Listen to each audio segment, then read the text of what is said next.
नमस्कार, स्वागत है आपका क्राइम तक पर। मैं हूं आपके साथ मनीषा झा। इजराइल और हमास के बीच चल रहे जंग का आज 12वां दिन है और हालात लगातार खराब होते जा रहे हैं। हमास ने जिस तरीके से तबाही मचाई है उसके बाद इजराइल लगातार फायर बैक कर रहा है, लेकिन इन सब के बीच गाजा में एक अस्पताल पर हमला हुआ है जिसमें 500 से ज़्यादा लोगों की जान चली गई है। फिलिस्तीन के अधिकारियों ने कहा है कि यह हमला इजराइल की सेना ने किया। ये टारगेटेड रॉकेट इजरायली वायुसेना की ओर से छोड़ा गया था जिसमें 500 से ज़्यादा लोगों की जान गई। लेकिन इजराइल की सेना का ये कहना है कि ये रॉकेट फिलिस्तीनी संगठन फिलिस्तीन इस्लामी जिहाद ने इजराइल को निशाना बनाने के लिए छोड़ा था, लेकिन उसका ये रॉकेट मिसफायर हो गया और मिसफायर होकर वो गाजा के अस्पताल पर जा गिरा जिसमें 500 से ज़्यादा लोगों की मौत हुई है। यानी कि इस हमले की जिम्मेदारी कोई भी नहीं ले रहा है। इजराइल और फिलिस्तीन यानी हमास जो है वो लगातार एक दूसरे पर आरोप प्रत्यारोप गढ़ रहे हैं। गाजा पर हुए इस हमले की चारों तरफ निंदा की जा रही है और ये कहा जा रहा है कि ये बिल्कुल भी ठीक नहीं है। तमाम जो विश्व में अलग अलग देश हैं उसके राजनेता जो हैं वो भी इसकी निंदा कर रहे हैं, कड़ी आलोचना की जा रही है। विश्व नेताओं ने इस बमबारी की घोर निंदा की है। पूरे मध्य पूर्व के नेताओं ने इस हमले पर अपना बयान दिया है और इसके अलावा पूरे मध्य पूर्व में विरोध प्रदर्शन भी इसको लेकर शुरू हुआ है जिसमें जॉर्डन और इजराइल के कब्जे वाले वेस्ट बैंक भी शामिल हैं। उधर जॉर्डन ने संयुक्त राज्य अमेरिका के राष्ट्रपति जो बाइडेन और अरब नेताओं के साथ शिखर सम्मेलन को रद्द कर दिया है। मिस्र के राष्ट्रपति अब्देल फतेह अल सीसी ने कहा है कि वो गाजा अस्पताल पर इजराइल की बमबारी की कड़ी शब्दों में निंदा करते हैं। सऊदी अरब भी इस हमले की निंदा कर रहा है। पश्चिमी नेताओं ने हमले के लिए इजराइल को दोषी नहीं ठहराया। तो कुल मिलाकर ये देखा जाए, हालांकि अब तक इस हमले की जिम्मेदारी किसी ने नहीं ली है, ना ही हमास ने लिया है, ना ही इजराइल ने लिया है, लेकिन जिसने भी हमला किया जिसकी भी गलती है, अस्पताल के ऊपर इस तरीके का हमला करना कहीं भी मानवता के लिहाज से ठीक नहीं माना जा रहा है और इसकी इसीलिए विश्व भर में चर्चा हो रही है, निंदा हो रही है। वैसे भले ही हमास इनकार कर रहा हो कि उसने ये रॉकेट नहीं दागा, मिसफायर नहीं हुआ, लेकिन इजराइल लगातार इस बात पर दबाव बना रहा है और ये दबाव सिर्फ ऐसे ही हवा में बातचीत नहीं की जा रही है। इसके बहुत सारे सबूत हैं। इतिहास इसका गवाह रहा है कि हमास के कई रॉकेट्स, कई बमबारी, कई गोला बारूद जो है वो मिसफायर हुए हैं और वो किसी दूसरी जगह पर जा पहुंचे हैं।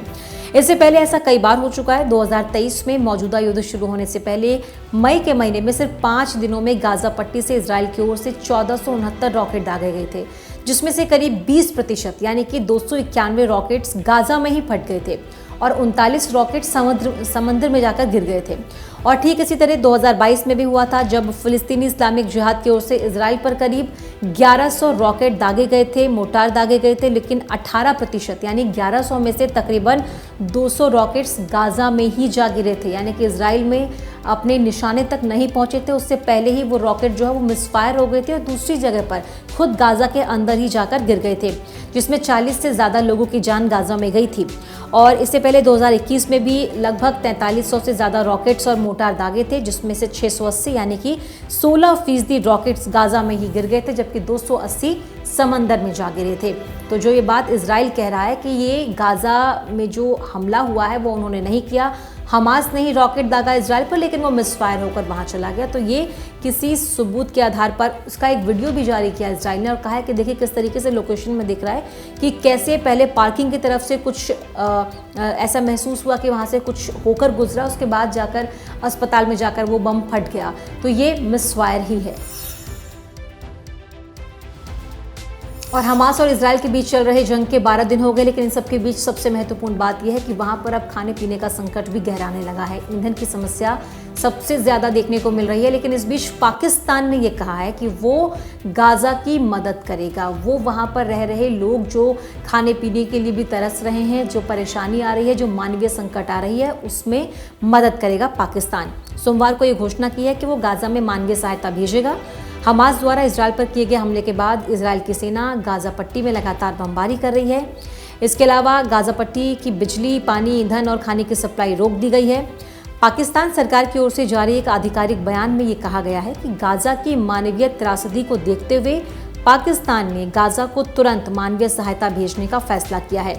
सरकार फिलिस्तीनी रेड क्रिसेंट सोसाइटी और संयुक्त राष्ट्र एजेंसी और मिस्र सरकार के साथ कोऑर्डिनेट कर रही है, बातचीत कर रही है, लेकिन पाकिस्तान, और इसको इस लिहाज से भी हम देख सकते हैं, जो खुद ही खाने को तरसता हो, जहाँ खुद ही इतनी बड़ी त्रासदी हमेशा रहती हो, वो अब मदद के हाथ गाज़ा की तरफ बढ़ा रहा है। वही हमास और इजराइल के बीच चल रहे जंग में कौन किसके साथ है, इसको लेकर अलग अलग देश अलग अलग दावे कर रहे हैं, लेकिन अमेरिका खुले तौर पर स्पष्ट रूप से ये बता रहा है कि वो इजराइल के साथ है। और इसी कड़ी में आज राष्ट्रपति अमेरिका के जो बाइडेन भी वहाँ पहुँचे। प्रधानमंत्री नेतन्याहू ने उनका स्वागत किया। अब देखना होगा कि उनके वहाँ पहुँचने के बाद स्थिति क्या होती है, वो कितनी मदद कर पाते हैं, उनका इजराइल के साथ होना क्या इस जंग पर कितना प्रभाव डालेगा। हालांकि पहले से ही अमेरिका के विदेश मंत्री एंटनी ब्लिंकन जो वो वहां पर मौजूद है। अब राष्ट्रपति जो बाइडेन पहुंच गए हैं, नेतन्याहू उन्हें रिसीव करने आए थे।